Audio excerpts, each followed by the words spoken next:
Bismillah Rahman Rahim. Dear students, I am your teacher Sayyid Rashid Jillani. I welcome all the students of class second year for the subject of English on the YouTube channel of Multan Public School and College Multan. Dear students, we are going to learn today our next topic, which is also an essay, and it is taken from your English Book 2, Part 1, which is of modern English prose. The essay is My Financial Career. It is written by Stephen Leacock. Dear students, Stephen Leacock was a Canadian teacher, political scientist, writer, and humorist. Between 1915 and 1925, he was best known English-speaking humorist in the world. He is known for his light humor along with criticisms of people's follies. He wrote more than 30 books on the light-hearted sketches and essays. He was born in England in December 1869 and died in March 1944. He, with his family, moved to Canada when he was 6 years of age.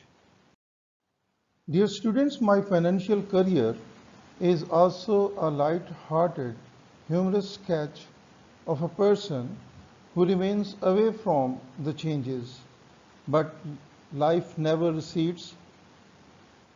It is keep on changing continuously. The secret of the success in life lies in accepting the change. New trends, new ways of doing business, shopping, and banking. Dear students, similarly, the writer too had no idea about the internal working condition of a busy bank.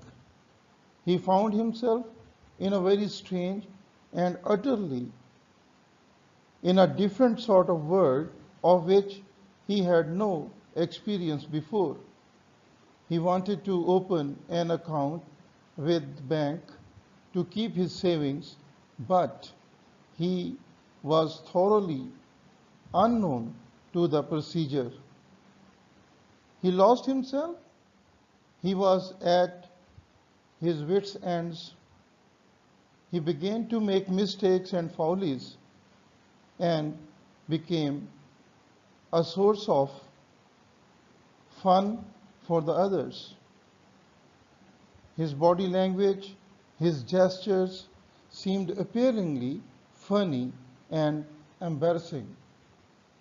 Dear students, we should not lose our confidence under any circumstances, but when we are unaware of our surroundings, certainly it may happen to anybody, the experience which the writer shares through his essay, My Financial Career, with his readers.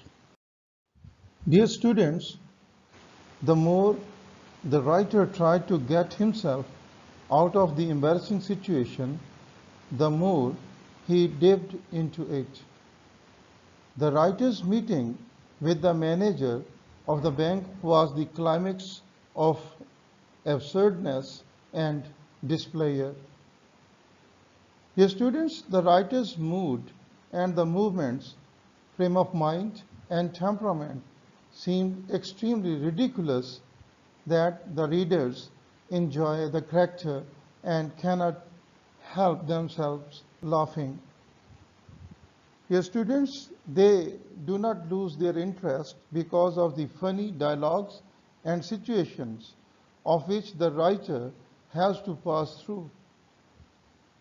Although he tried to overcome his silly gestures and embarrassing presence there in the bank, but he did not succeed.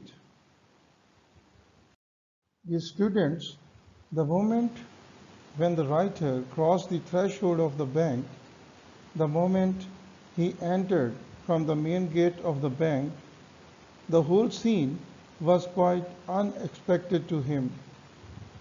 He became afraid of the number of clerks, accountants, and the other officials sitting under the same ceiling, and everyone seemed extremely busy, and no one bothers for the customers and clients.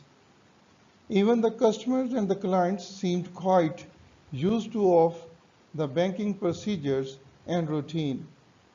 The writer lost himself and found himself in a very strange situation where he was unable to decide what to do. As he says, when I go into the bank, I get rattled, the clerks rattle me, the wickets rattle me, the sight of the money rattles me, everything rattles me. The moment I crossed the threshold of the bank and attempted to transact business there, I became an irresponsible idiot. Dear students, the writer found himself in an extremely difficult situation that his voice becomes sepulchral. It means he, his voice becomes very gloomy, very sad, funeral, and dismal. And he began to do a strange sort of movements like clutching the money like a ball into his hands.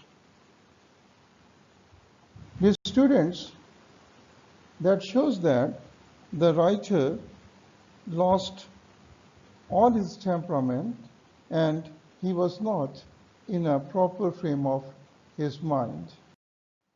Dear students, the writer had no control upon his mind and reason.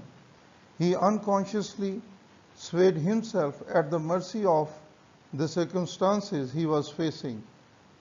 He kept on making blunders and follies unknowingly. Instead of taking help from anybody, he himself presumed that the person who wanted to open an account must see the manager first.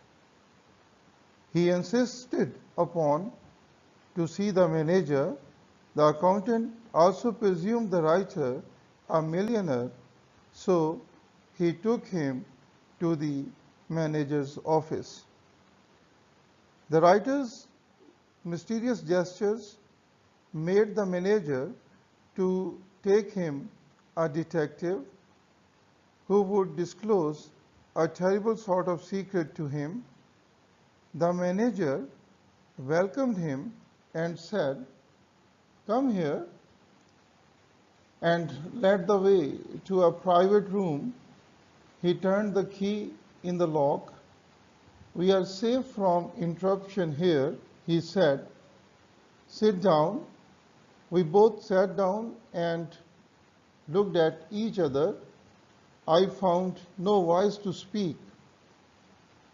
"You are one of the Pinkerton's men," the manager said. The writer refused to accept this and told him that he was not from any detective agency. Dear students, Pinkerton was a Scottish person. He was from Scotland. In 1850, he set up National Detective Agency. Then the manager guessed again. The writer might be from one of the richest family of America, Baron Rothschild. Baron Rothschild, dear students, was one of the leading American capitalists and a banker, or he took him a new American millionaire. When the manager came to know about writer's intentions, he became quite a different man. He was rather very irritating and disappointing at that moment. It was very unbearable situation for the manager as well. He, in a very loud and sarcastic tone, called the accountant, Mr. Montgomery, come here, take this man to the accountant. He wanted to open an account with only $56, and that's all. Dear students, the writer seems quite helpless, and he looks extremely suffocating in this terrible situation. His mind looks totally black out, as if he were near to collapse. He said, someone gave me a checkbook through a wicket, and someone else began telling me how to write it out. The people in the bank had the impression that I was an invalid millionaire. Dear students, the people in the bank had the impression that the writer pretended to be a millionaire. Actually, he is not. And here he is showing his false appearance. Dear students, the writer decided to draw some money. He wanted to keep $6 for his present use, and the rest of the $50 he decided to deposit it to the bank. But very soon he realized his mistake. Instead of $56, instead of $6, he wrote 56.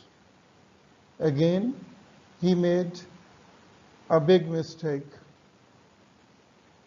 Therefore, he decided to draw out all his money, and he did not want to do business with the bank anymore.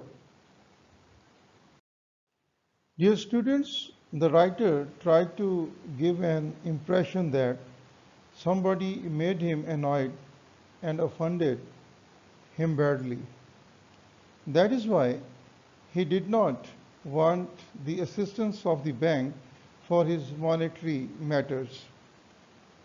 He said, an idiot hope struck me that they might think someone had insulted me while I was writing a check and I had changed my mind. I made a rash attempt to look like a man with fearfully quick temper. Yes, students, certainly it was a futile effort. It was a useless and worthless way of getting rid of the situation like this. He posed himself to be a very quick-tempered person. Dear students, when the writer decided to leave the bank, what he observed, he said, as the big door swung behind me, I caught the echo of a roar of laughter that went up to the ceiling of the bank. Since then, I bank no more. I keep my money in cash in my trousers pocket and my savings in silver dollars in a sock. Dear student, in the last concluding lines, in which the writer reveals his ridiculous plan of keeping his money for use and his savings, the readers must have smiles and laughters on their faces. Dear students, here are few very important questions for your examination point of view. Once again, I will suggest you to value the time in hand and work hard for your part second examination. Dear students, you must join me on Google Meet every Monday from 10 to 11 o'clock in the morning. God bless you all. Stay home and stay safe. Thank you very much for your patient hearing.